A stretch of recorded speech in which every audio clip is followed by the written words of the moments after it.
Hi, I'm Kid. I'm not keeping you from anything important, am I? No. Just thought I'd come over and say hello to you. I'll try anything once. What's your name? I said mine. Holly? Well, listen, Holly. You, I don't know, want to take a walk with me? What for? Oh, I got some stuff to say. Guess I'm kind of lucky that way. Most people don't have anything on their minds, do they? You still in school? Yeah. I have me a job. Doing what? Well, I don't mind getting up early, so I got a job throwing garbage. I'm not in love with the stuff, okay? That's my father. I gotta run. Well, hey, wait. When am I gonna see you again? Well, I know what my dad's gonna say. What? Can I be honest? Sure. Well, that I shouldn't be seen with anybody that collects garbage. You say that? Yeah? Now, what's he know about garbage, huh? Nothing? There you go. Well, I mean, there's nothing he wants to know. I gotta run.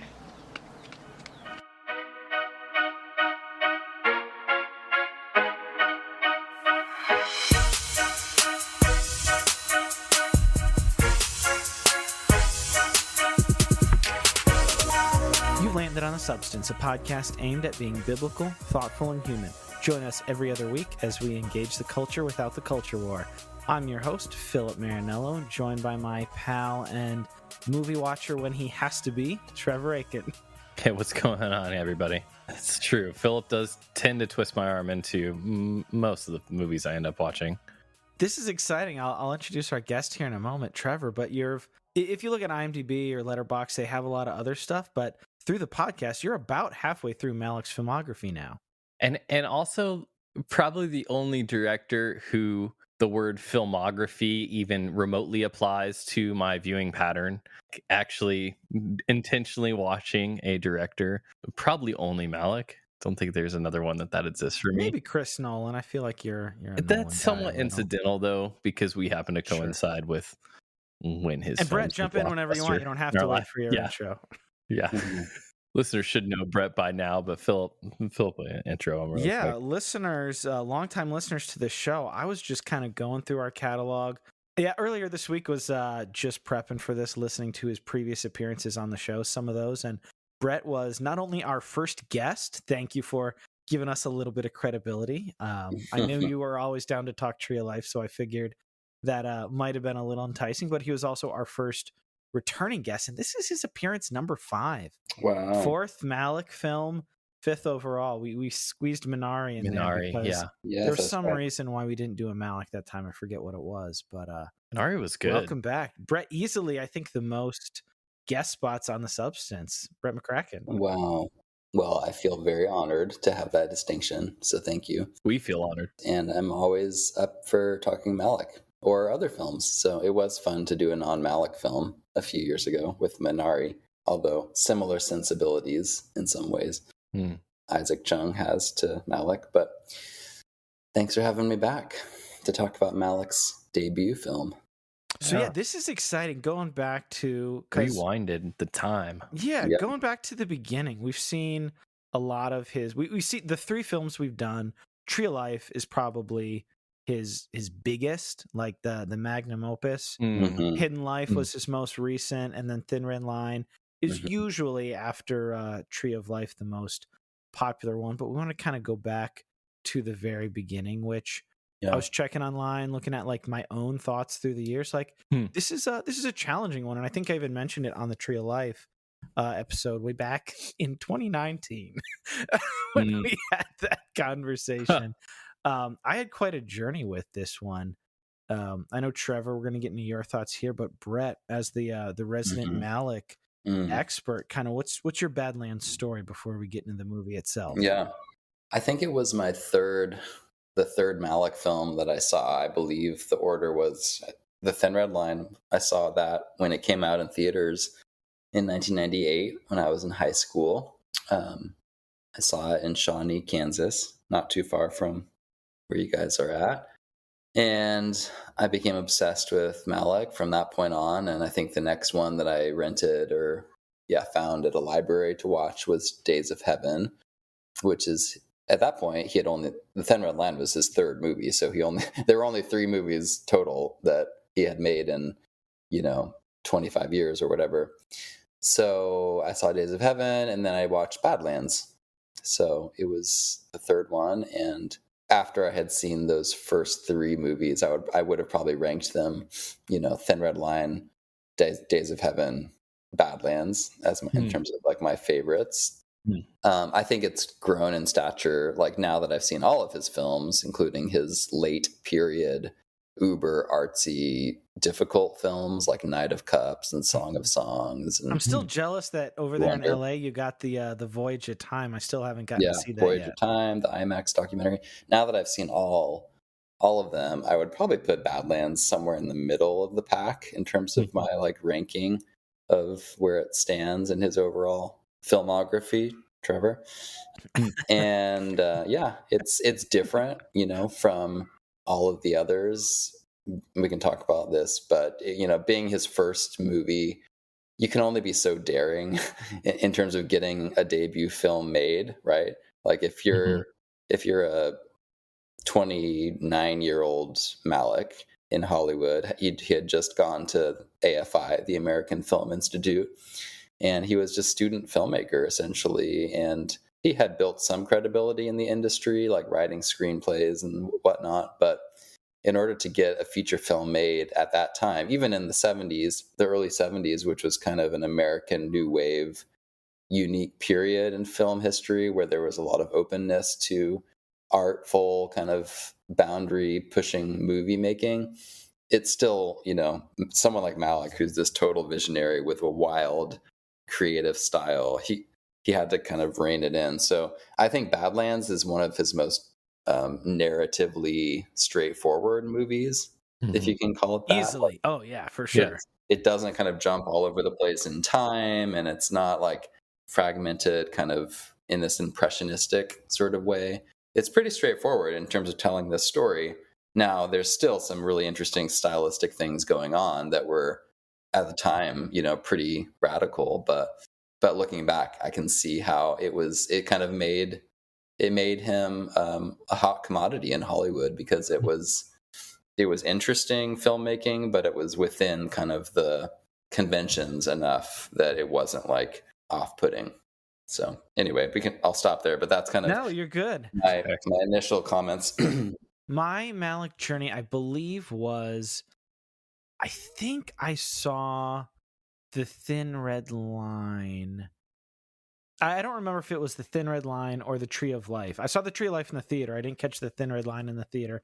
But I believe that the Criterion edition of The Thin Red Line maybe coincided with the theatrical release. And I saw one and did the other. I was excited for it. Like, Malick was a guy who I had heard about, and I'm like, okay, like, this is a guy I want to start engaging with. I saw those two. I loved them both. The Tree of Life is a completely singular movie. I mean, see our episode and Brett's several of his pieces about that. But then I saw The New World. I really enjoyed that. And then I don't remember if I saw Days of Heaven or Badlands next, but those two both took me longer to kind of come around to, and kind of especially Badlands, because if you start with either The Tree of Life or The Thin Red Line, like, these are so majestic and transcendent. And I mean, not to take anything away, like, the cinematography in Badlands is really excellent. Yeah. But when you just when you look at like what Lubeski did with The Tree of Life and The Thin Red Line, like, it's next level. Yeah. It kind of has the feeling of, oh, like, this is a good start. Like, this is, but Badlands was for a very long time at the bottom for me. Yeah. And I would agree with Brett. Now it is more towards the upper middle. Like, it's not touching the heights of The New World or Tree of Life or The Thin Red Line, but it's very, very good. And you see how, I remember podcasts or video interviews of some of the people who are talking about wanting to work with him on The Thin Red Line or The Tree of Life. So many of them talked in this reverential tone about Badlands with so much passion. And I was like, I gotta chew on this more. Like, I remember going through the Criterion supplements, hearing people speak so reverentially about Badlands. And I'm like, I know I'm missing something. So Hmm. over the years, it has grown on me, and I'm curious, Trevor, to hear your first go around with it. Yeah. When I first watched it, and that was a week ago, the first thing you think is like, did this happen? Like, why are we following these people? What's going on? For the listener who is completely unaware of Badlands or what at all this film is about, basically starts in South Dakota, I believe. You have a 25-year-old guy who's a garbage collector and really has nothing going on for him, encountering a 15-year-old girl, right? I'm getting those ages right. Just saying that that's out what she loud. said in the movie. Yeah, Saying that out loud is wild. And it also sounds weird to say that they fall in love.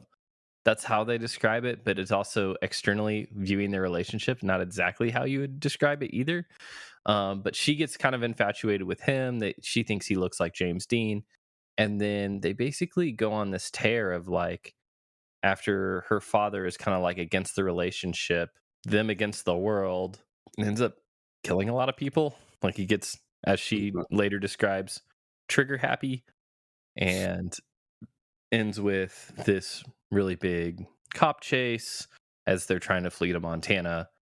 And it's just kind of their hijinks on the road of, hijinks isn't the right word for it, but it's kind of all of these different vignettes of people they encounter, how they interact with them, the capriciousness of it. They seem very young and naive and innocent about life, but then very violent at the same time. And one of the things that really stands out to me now, reflecting on it, is just that narrative style. And so I don't know, my initial reaction was just watching it all. It makes you think, whoa, what's the basis for this story? And then I think your mind just goes to wanting a reason. Why were they like this? Why did they do these things? Mm-hmm. Why do these characters make the choices that they make? Because it just seems so foolish. Like it all seems really crazy. At the same time, it's almost like, but it doesn't at the same time. Like in the moment, the escalation does seem totally understandable. The choices unfold, yeah, kind of naturally also. But then when you step back and reflect on it morally, you're like, but this is terrible. Right. And so anyway, yeah, watching, you're just like, well, there was that. That was a movie. But yeah, like then, as Philip said, I think it's one of those movies where it's kind of like telling me that there's stuff in there if I rewatched it. And there were some things, some phrases, some stuff that as you're watching it, you're like, oh, okay, I can see now if I was to really dig into this, there would definitely be elements in the writing, in the cinematography, in the narration, the choices that are made all along the way, that there's so much commentary going on. So, well, yeah, I mean, it came out. I was recently listening to. It took me a while to kind of put this together, but I was recently listening to a friend of the show and previous guest, Josh Larson, on Film Spotting. They were doing a retrospective on 1973 because it was 50 years ago, and I was reminded Badlands and Mean Streets had their premiere like at the same time, which a lot of people think of Mean Streets as Scorsese's first movie. It was like his third or his fourth, but that was like his first one. But like those two movies, how they were both very similar and very different, but like these are the two of the largest American talents still making stuff, both very violent and very existential and very spiritual and very countercultural. Two of my favorite filmmakers. But it was interesting. I was looking at to see if it even had a rating or if it was R unrated. This was a PG rated movie with all just kind of the back then PG didn't mean much. It's like it's not bloody enough. There's not explicit or not explicit. There's no nudity. There's no like profanity. Like the gore is relatively minimal. PG. Like just this emotionless murder spree.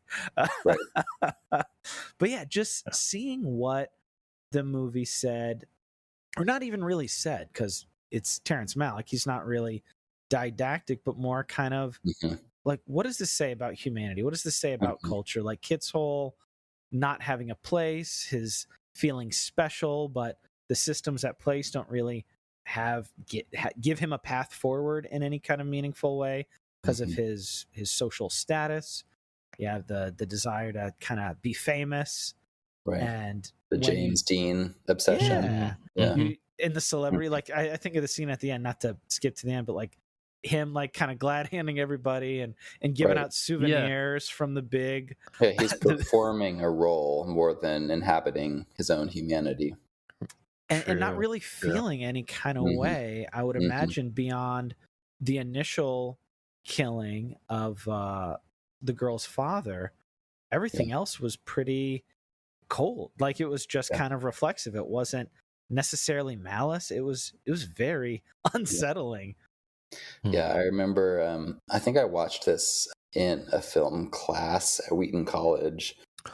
And my film professor, I remember him describing the movie with the phrase "the banality of evil," which is a phrase he got from Hannah Arendt in her book about the Adolf Eichmann trial in Jerusalem. But I think that's apt to describe, Malick's kind of overall theme or tone of this movie is just like sin and evil are just banal. They're just part of the fabric of the world. And these two characters just kind of like, they're not all that interesting. They're not overly on the surface, like evil people. They're just like all of us. They're touched by sin and the fallen world. And they just kind of perform these acts as if it's just like part of anything else that they do. And there's just like disassociation from the behavior and what they do and why. And you never really know why. There's no real exploration of motives or kind of what's going on psychologically inside of these characters. It's just a presentation of the sin and the fallenness of the world. And we should say that this is based on a true story. I don't think we've said that yet, but it is vaguely based on a true story. It's loosely based on the murder spree of Charles Starkweather and Carol Fugate in the 50s.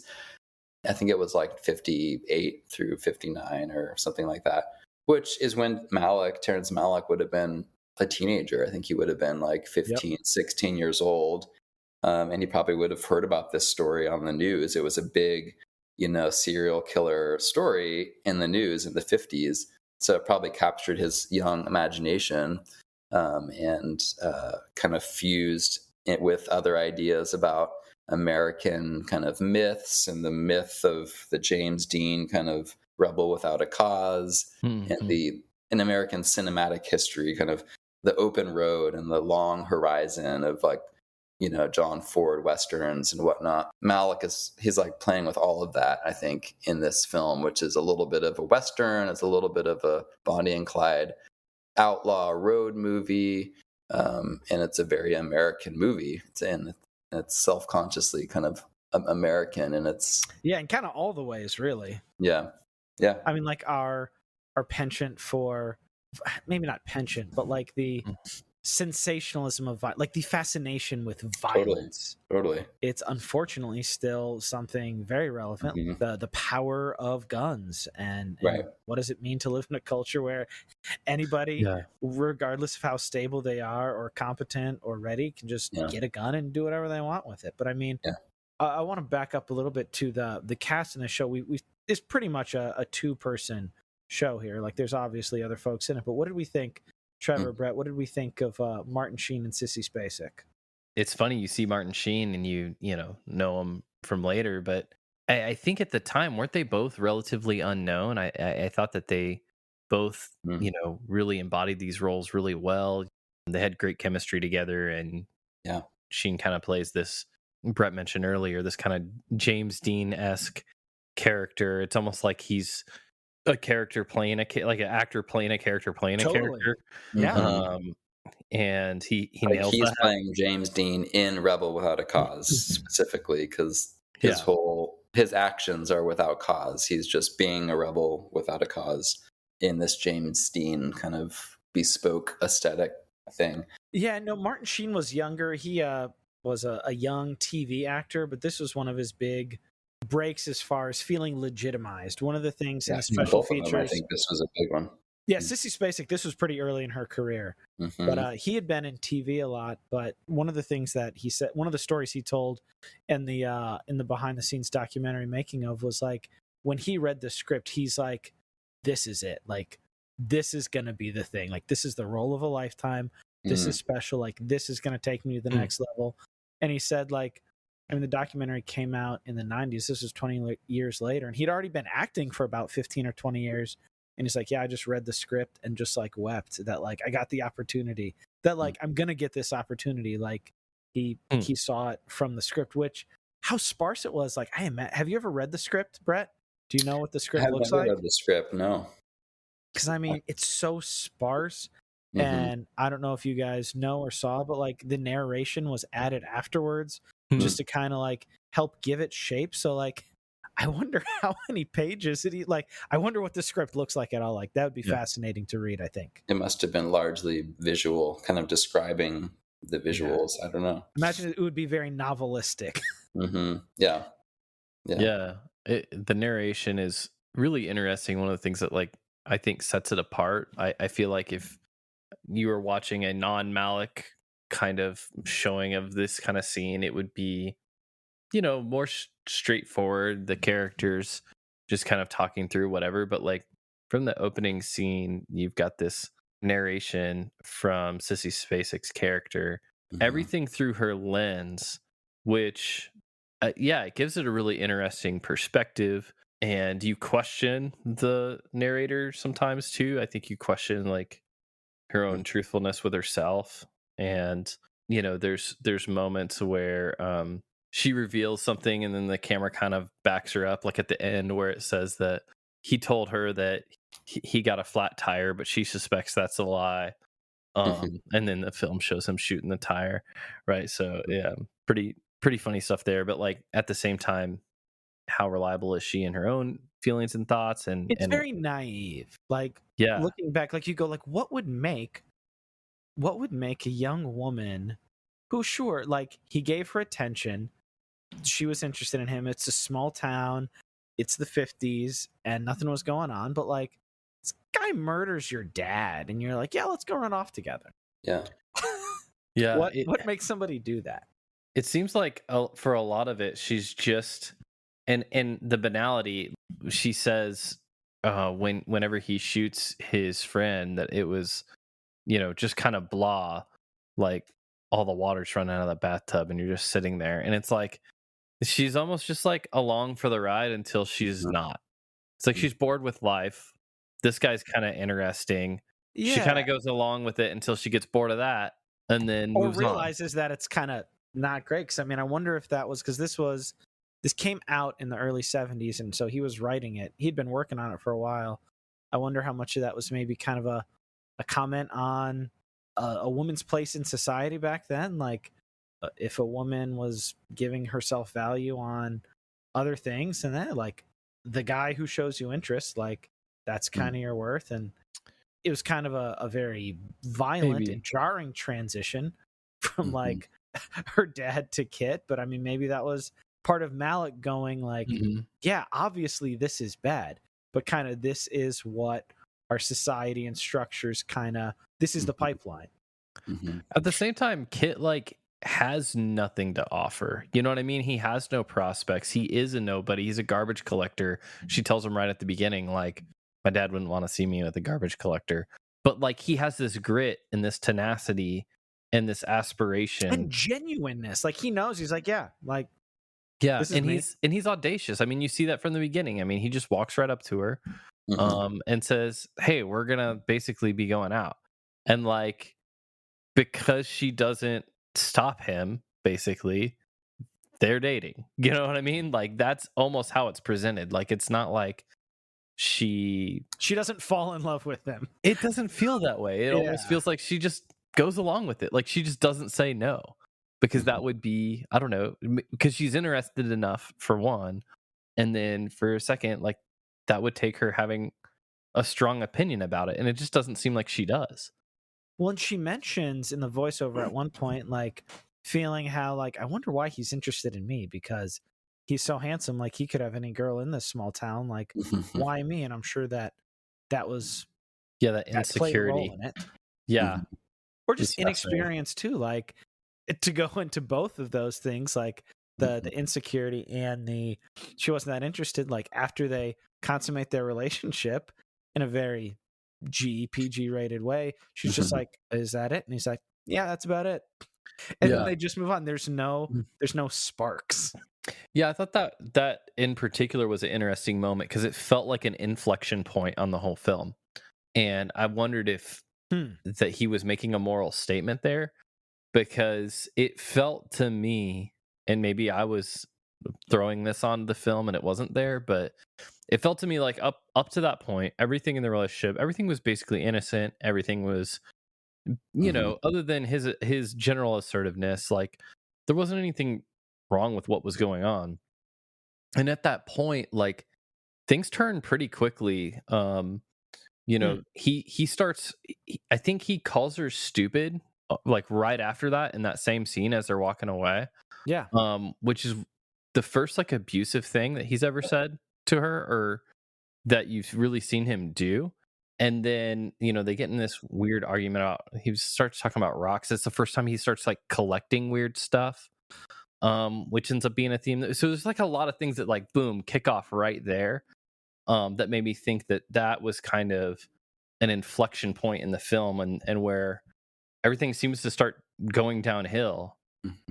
I didn't know how far, like watching it the first time, I noticed right away that it seemed like the mood changed after that moment. I didn't know how far it was going to go. It's a common kind of arc in Malick's movies, you know, this innocence to like transgression to deeper and deeper sin. Like think about the Tree of Life and how the whole middle section of the movie is kind of, you go from this idyllic childhood of the boys to like Jack starts transgressing in different ways little by little, and it gets worse and worse. So I think Malick from the very beginning in his films like Badlands and Days of Heaven follows a very similar trajectory. It's like this idyllic kind of paradise. It's called Days of Heaven for a reason, but everything falls apart when there's these little kind of transgressive acts, and sin really enters the garden, enters Eden. And I've written about it and said it so many times, but I really think the simple kind of arc of so many movies, but Malick movies especially, is kind of Eden to exile from Eden, kind of paradise lost, to trying to recover that and to recover the innocence and to atone for the sin that made everything fall apart. I mean, that's the thin red line. You know, the whole like voiceover constantly in the thin red line is like, how do we get back? How do we get back there to that innocence that we once knew? Like, where is this coming from? Where is this sin coming from that is suffocating the life, literally the life out of this beautiful paradise jungle that we're destroying in this war? So that's the arc of Badlands too. It starts with these two seemingly innocent teenagers, and starting with this transgression of, you know, consummating the relationship, and then it gets deeper and deeper with the murdering once that starts. I think right after that too is when her dad found out and shot her dog in a field. I'd completely forgotten about that. That was gnarly. Yeah. That was brutal. Thinking about that in a PG too. I mean, obviously there's worse stuff than killing an animal, but she's just like, yeah. I mean, who of us?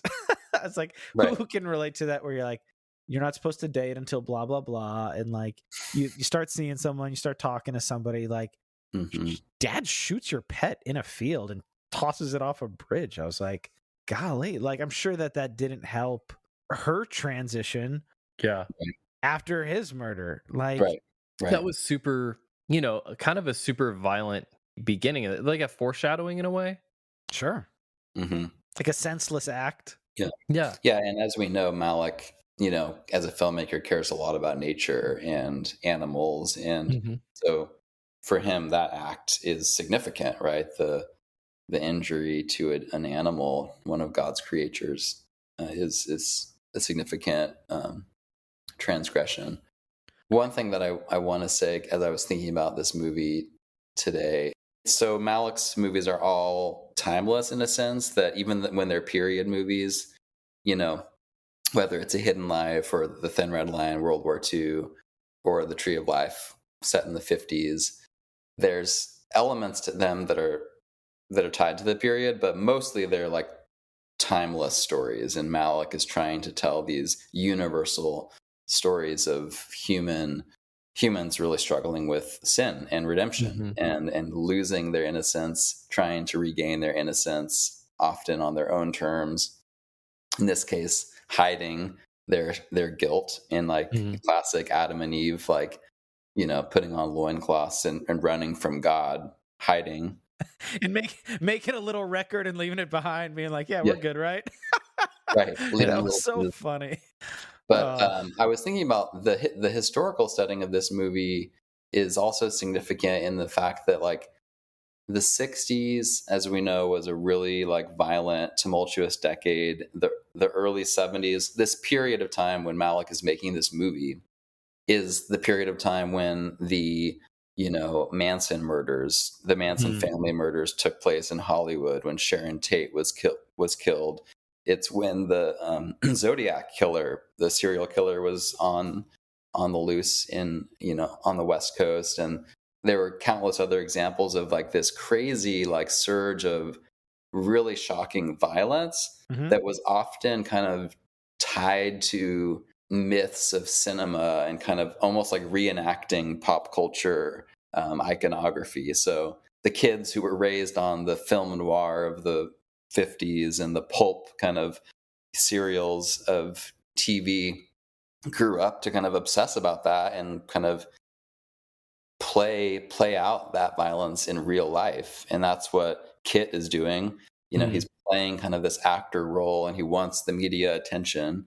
And Sissy Spacek's character as Holly is just kind of along for the ride, but she's also interested in pop culture, right? We see her reading the magazine at one point, the like literally, yeah, the celebrity gossip, gossip magazine. So I had forgotten about that scene too. True and false. Clear, both of them are pop culture junkies, and I think Malick is sort of commenting a little bit on this weird thing that was going on in the 60s and 70s, where pop culture and TV was so ubiquitous for a whole generation. It was really the first generation that grew up on nonstop media, right? Like the TV was in the household for all of Malick's childhood, and it was warping people, right? It was making people crazy. Like there was this surge in like assassinations and serial killing, and the Vietnam War made people nuts. And so that historical backdrop is important for understanding Badlands, because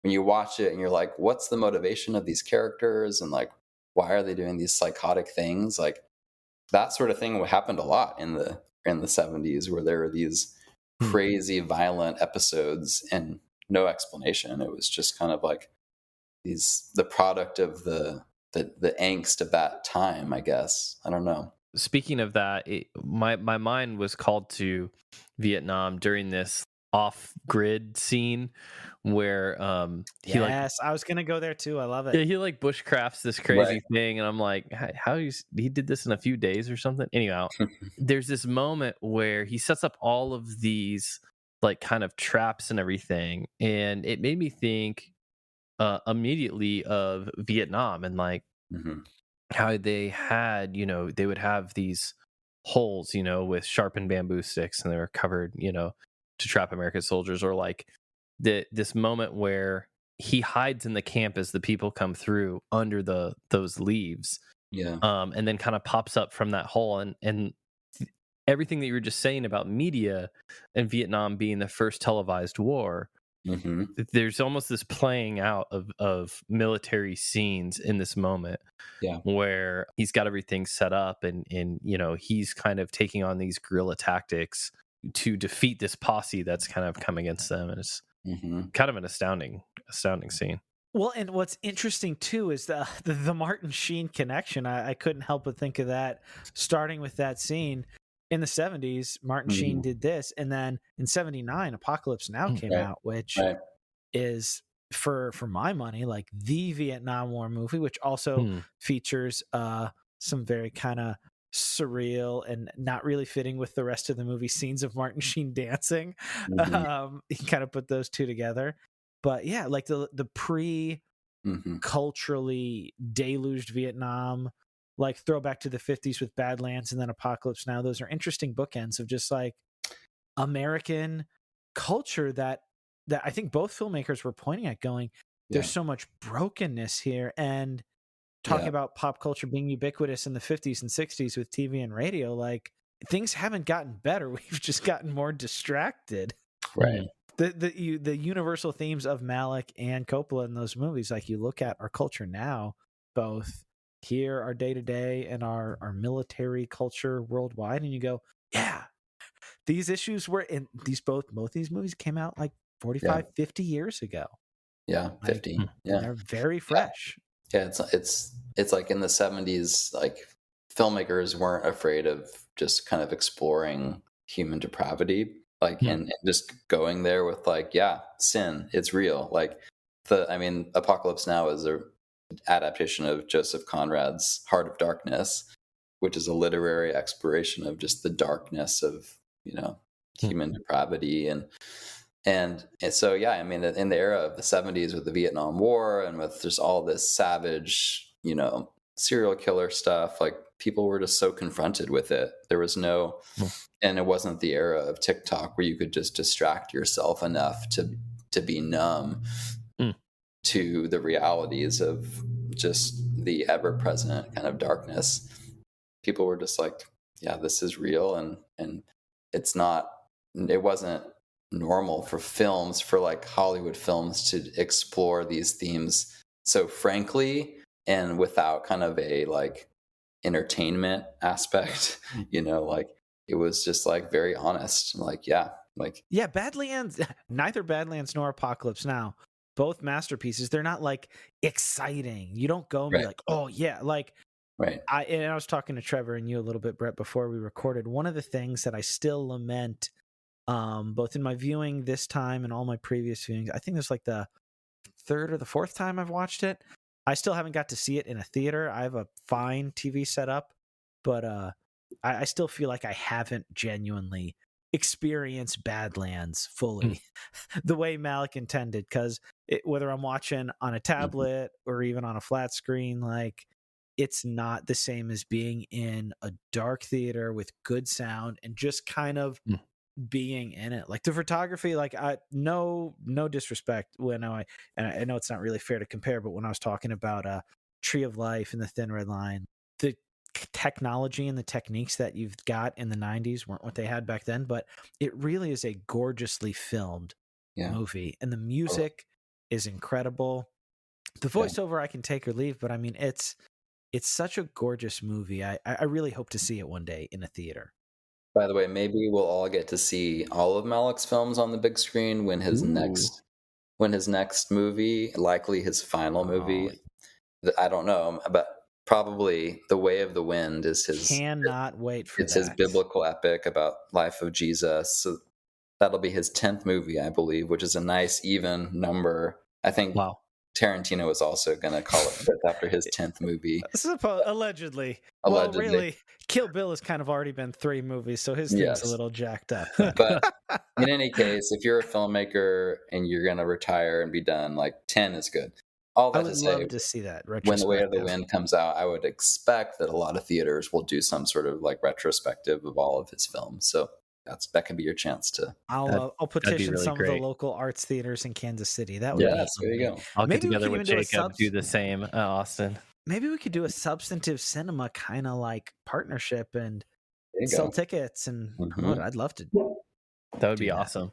I want it. So now that I've got my 2 film commentary people that I know here on the call with me. Help me understand what's going on. What's the choices with Malick here? So you've got Kit, this garbage collector, and he's got some of this early banter while he's doing the job about trash and people's stuff, and throughout the film kind of makes some comments about consumerism. But at the same time, like, throughout this, like, killing spree that he's on, that's just wanton and kind of crazy, and all seems to be try to justify this sense of self that he's creating with this girl and what he thinks about life.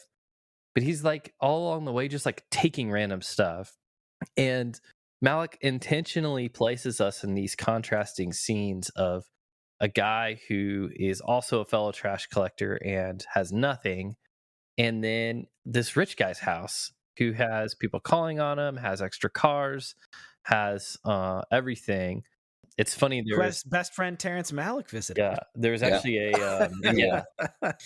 there's actually a recent article about robbery in Alabama that it actually is very similar themes to some of the stuff that happened in this scene, which is pretty hilarious in its own way, kind of in a bad way. But anyway, what's going on with all this? Like, is he talking about consumerism? Is it about Kit's place in life? Like, help me understand what to make of all of this filmography about stuff and what he's showing about Kit and his relationship to stuff and what that says about American culture.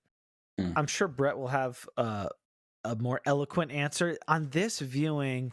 The scene towards the end where they like bury their little time capsule, I felt like shone a little bit of light on that, because some of just the crap that they collect and some of their own personal effects they bury, just kind of like going, oh, like we're so important, we're gonna bury our thing and this is gonna be found and it's gonna be interesting and people are gonna look at this and have thoughts about it.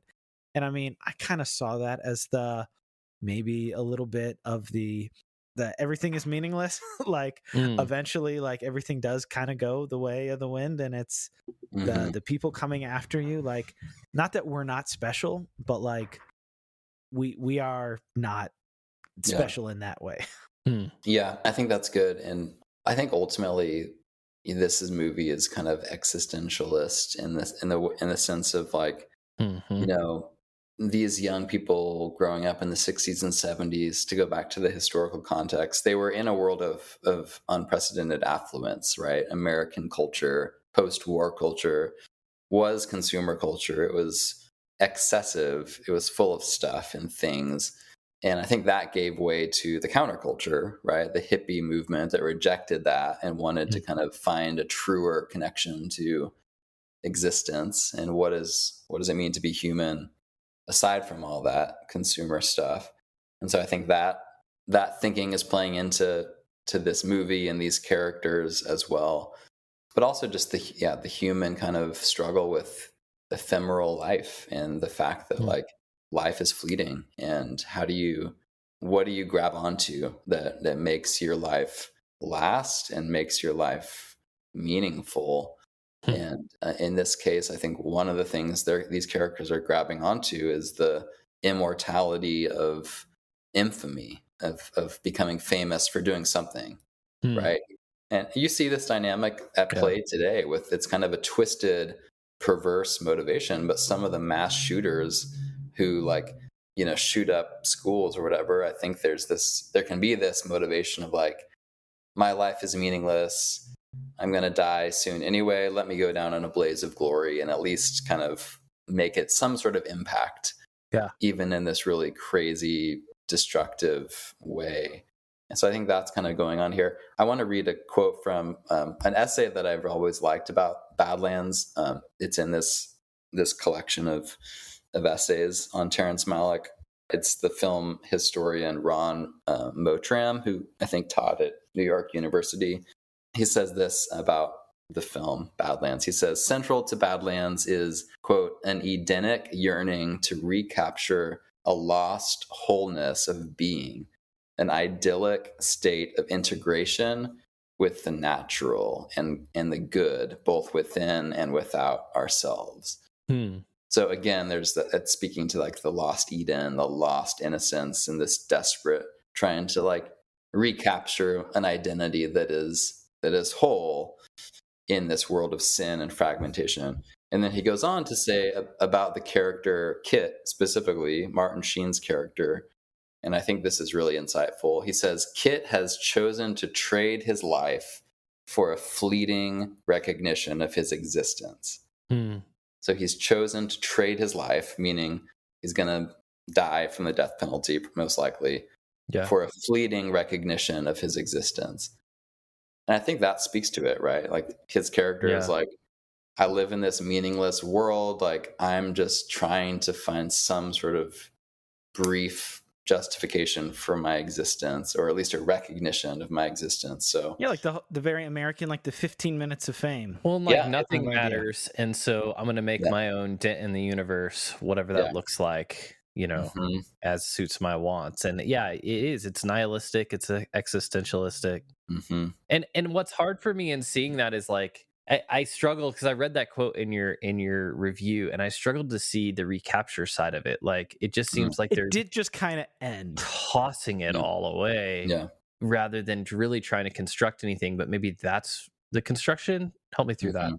Yeah, I mean, I think it's open-ended in a way that leaves you aware of the failed project of Kit and Holly and trying to go about a good desire in the wrong way.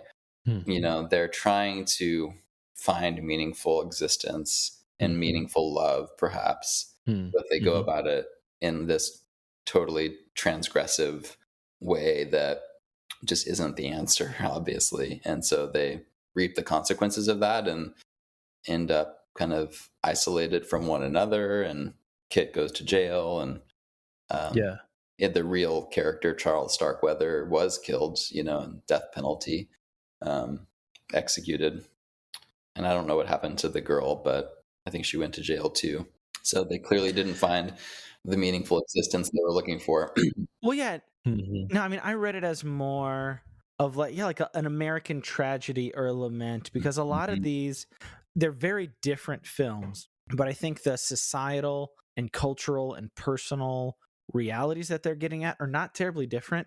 Not Mhm. too long ago when we talked about Everything Everywhere All at Once, like the desire to be connected, the desire to be special, Yeah. and being overwhelmed. They're two very different cultures, but like overwhelm in the 50s isn't like we have more and different kind of overwhelm, but like going from nothing to 24 like media that you can turn on the radio and the TV whenever you want, like that Mhm. changes your life. Having a smartphone with you can Mhm. see everything in the world, like that changes your life. And Yeah. I prefer the Everything Everywhere All at Once where it gets reconciled with hope. Mhm. But I felt like Badlands, yeah, was a bit of an American lament of the reality. Like it doesn't always have to fix. I prefer when it does have some sort of not like a false bow on it, but because it was based on a true story, like Yeah. his story was a tragedy. Yeah. Yeah.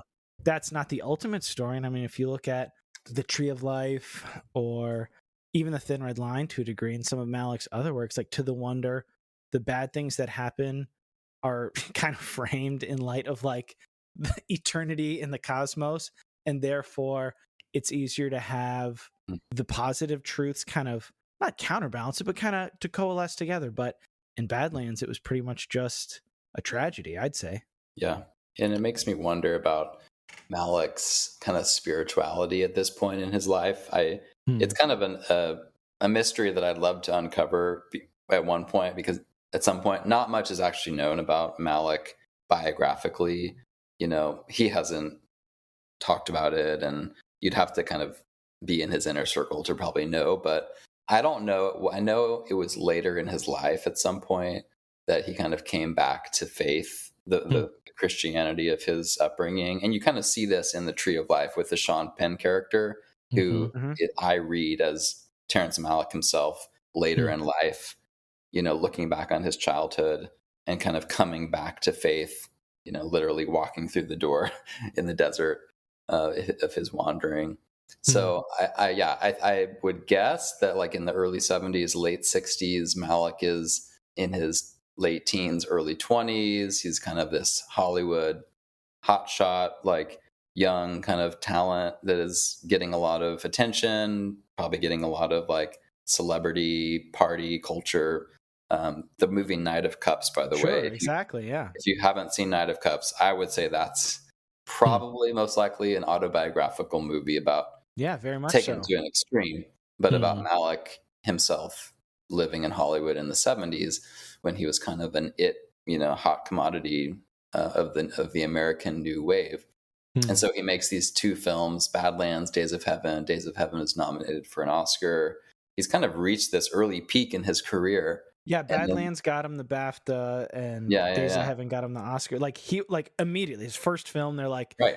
this is an American master in the making. Yeah. And this is, he's in the same conversation in the 70s as Scorsese and Spielberg and David Lynch and all of these young, talented directors. And then what happens? He kind of goes dark and he just quits filmmaking. No one hears from him for like 2 decades, and His To the Wonder years knows what he's happen. doing. And he moves to France and he lives in Paris. And there's this whole story of Martin Sheen, coming and spending time with Malick in Paris. So at some point in those years, he kind of must have had a spiritual reawakening, I'm guessing, because, when he comes back to filmmaking with The Thin Red Line in 1998, all of his films since that, I think, are less cynical than his films in the 70s, in the sense that they have a real transcendent kind of worshipful aura to them. Yeah. The world that he's looking at through the lens of his camera in those films is a world that's infused with kind of the benevolent love of the creator. Whereas I think Badlands, especially, and Days of Heaven a little bit, have this more of a darker tint to them. Like, yes, the world is beautiful, and I'm putting my camera on these beautiful things, but it's also overwhelmingly dark with inexplicable evil and relational brokenness. So anyway. Yeah. I have a quick question. Let's see. It was a lightning round on this, but is Holly a victim? I wouldn't call her a victim. I mean, I think she has every opportunity early in the film to kind of run away from Kit, and not associate with such a ne'er-do-well figure. And even when he starts killing people, right, she doesn't do anything to stop him. She's a passive observer who's a little bit starstruck with his James Dean kind of, killer mystique.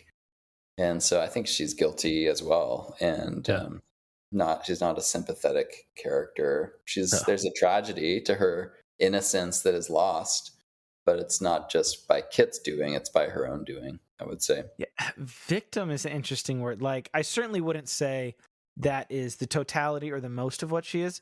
I feel like in some way, sure, you could say that's how the story ends, right? Like the DA, like she gets the defense attorney, and she got off, and then people she ends were up looking at her marrying the defense sideways. attorney's son or whatever. Yeah, I'm guessing that was potentially real, because that's a weird detail to just kind of they threw that in there. Yeah, relation. But like, I would say full on victim, but I mean, I would imagine that he was looking at somewhat societally, because it's like, what does she have after that? Like, she is connected to him, and then he goes bad, and then like her dad's gone and her life is gone, and what does she do? Like, but she definitely like I would maybe say like a victim with a lot of culpability, perhaps. Yeah.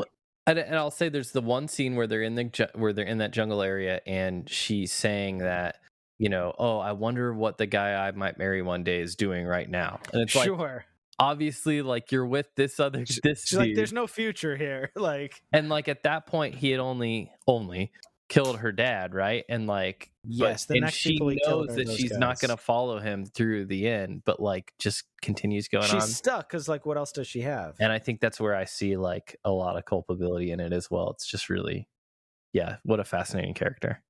Well, Brett, any final thoughts or shout outs here before you gotta go? No, I was just looking at Wikipedia, and so Sissy Spacek's character in real life was paroled after like 20 something years in prison. Whoa, still 20 years in prison. That's way different. Yeah, no, 17 years it says. That's a lot of jail time. But I mean, like, she was an accomplice for all of that stuff. Yeah, right. That's like, serious stuff. Whatever victimhood. Yeah. I'm not saying she's got no victimhood. I think you could absolutely make that case. What Malick says in there. But heck of a lot of culpability as well. Very interesting. She's still alive, apparently. The real life. That could be an interesting bonus. Yeah, she's 79 years old, lives in Michigan. Hey, I'll take that challenge. Random question, Brett. It's been on my watch list forever. Did you see the Terrence Malick produced and Martin Sheen starring The Vessel? Have you ever seen that one? Yes, I have. Yeah, it's good. Yeah, it's worth watching. Mm-hmm. Yeah, it's really interesting. But you can totally see the influence of Malick. It's a random question there while I was just looking through Martin Sheen's. There's a lot of films out there that are like indie films that have Malick's he's a producer on them, and so he's got a weird variety of stuff he's produced. It is weird, yeah. Yeah. Anyway, well, good to chat with you guys as always. So until next time, Yeah, thanks, the Brett. next Malick conversation. Thank you for your time, Brett. Mhm. We'll see you next time here. All right. Yeah. Have a good evening. See you guys. See ya. Well, that was Brett McCracken in Badlands here. He unfortunately had to go pick up some kids, so no guest shout out this time. So Trev, Life you happens.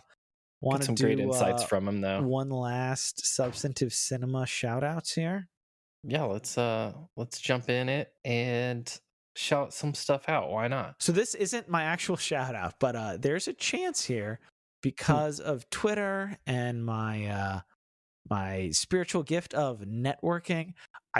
It looks like I could potentially be part of the reason why we may get a Confess Fletch commentary track with John Hamm and the director Craig Mottola. So What's a Confess Fletch? What's a Confess Fletch? Wow, that's shameful. So Fletch, wonderful book series, kind of. He's not a detective; he's an investigative reporter, but like a pulpy detective type novel, but starring a reporter, super sarcastic and humorous. And Chevy Chase did the original Fletch movie is a comedy classic, one of my favorites, and then he did a lesser sequel that was funny but not quite as much, and then the property kind of died out, and then last year John Hamm from Mad Men took up the mantle. There have been a lot of failed Fletch attempts to get the character going again, kind of like James Bond. Like it's a popular series of books, there's plenty of books, just get a different guy to play it and just do the book. They're great.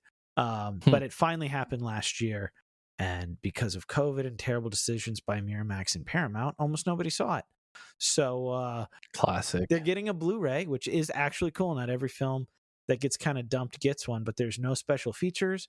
And I saw the director kind of saying, hey, it's a bummer that there's no special features. Like me and John, he's like, John Hamm and the director, who also made Superbad, like these big guys are like, hey, we'd love to make special features. And Paramount's like, we're good.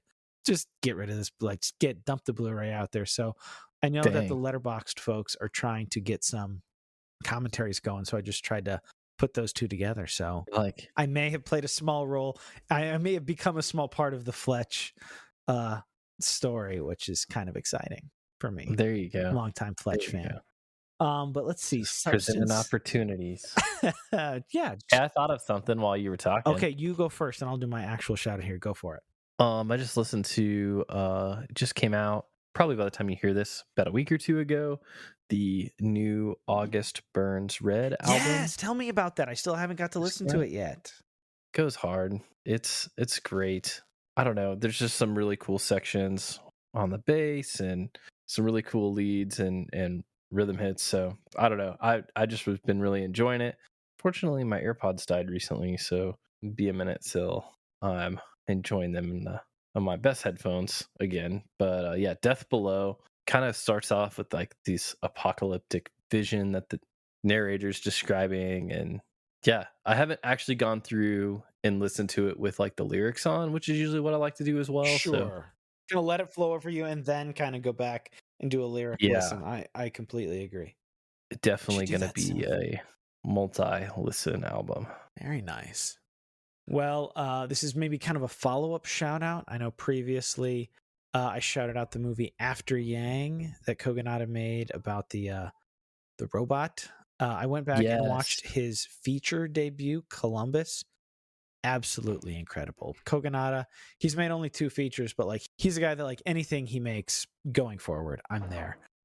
Columbus is a very small movie about an elderly architect who passes away and his son who comes to kind of clean things up afterwards. It's a very beautiful movie, very, very intimate and personal, and a lot of very kind of like clear metaphors, like with the architecture, like using that as a frame, like his life's work in this town that's famous for all these buildings that are constructed in very kind of unique and purposeful ways.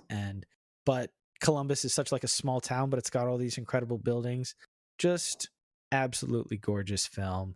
Kogonada, revelation. And actually Brett McCracken, I mean, I've heard a lot of people talk about it, but Brett I know has been telling me to watch his stuff for a while, so I thought that was also kind of fitting to shout that out. So Columbus, I think it's on Canopy. It's on several streaming services. Go to justwatch.com and you can kind of see where all these things are streaming at if you have any of those subscriptions or if your library has that or whatever. But check out Columbus. It was incredible. You'd love it, actually, I think, Trev. Yeah. Whatever you said about After Yang, whenever you shouted that out, I remember that stuck out, and I was like, oh man, that sounds really fascinating. And I think Kogonada would be very much up your alley. Yeah, it seems like fun stuff. And I feel like if listeners are interested in Terrence Malick, he's only made a few movies, and you're looking for somebody who is beautifully made, deeply human, deeply, truly spiritual, like I think that you guys would love Kogonada. So check out his 2 films. Yeah. If I watched movies, I would probably watch some Kogonada films. Understood. So, oh man, I do watch some TV series though every now and then. I know we got the last season of Lasso here. Yeah, it's I feel like it's definitely picked up in the last couple episodes. Need to get on that. Exploring some themes, pretty good stuff.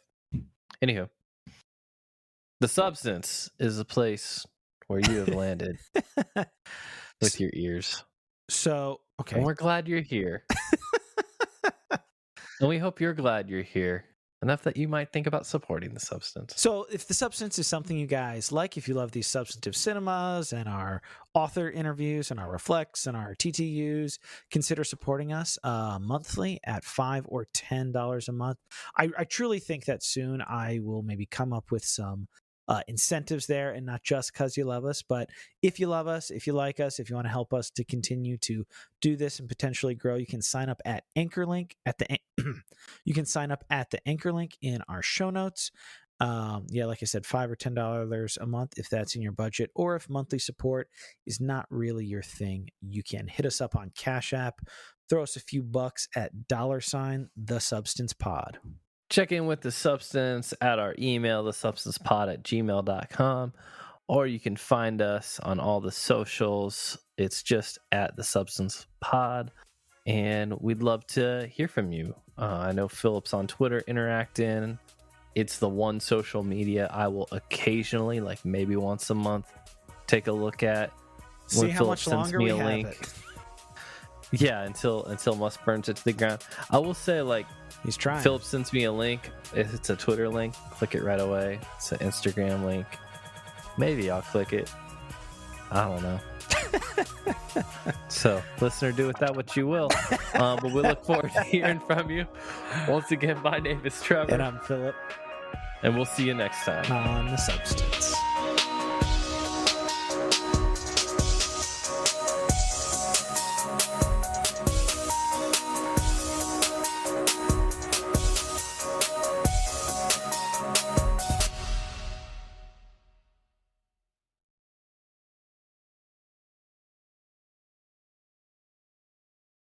Tell Mr. Trevor one more thing. You can tell him one more thing.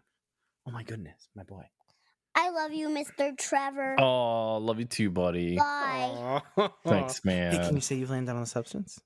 You landed on The Substance.